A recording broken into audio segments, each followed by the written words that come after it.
oo isugu jiray laba kiisoo dhimasho ahaa oo ay ka mid ahayd gabadhii hodan marxuumaddii hodan ahayd iyo nin kaloo isagana ku dhiman jiray magaalada geeskooda la helay nimankii lagu eedeynayay.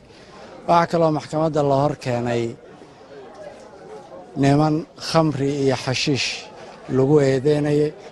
waxaa kaloo maxkamadda la hor keenay nimankii moobaylada furan jiro magaalada ciyaalkii magaalada dhibay ahaa.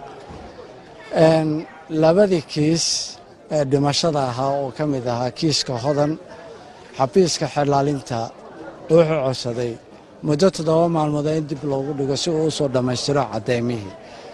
isla markaana waxaa meesha ka maqnaa oo aana joogin weliyuldembigii hodan dhalay marxuumaddii hodan aabbaheed, waayo asagaa buddhigo oo ahaa kiiska iyo caddeymo kaleba. muddada 7 maalmood inaan ku soo dhammaystirro aanu maxkamadda ku horkeenna ku soo celino. sidaasoo kale maxkamadda waxay xukuntay nin kursi lagu eedeynayey, isagana waxay ku xukuntay 5 sano xabsi ah, $1,000 oo ganaaxa iyo meherulmithilkii gabadha, maadaama gabadhu ay ahayd gabar aan guur soo marin.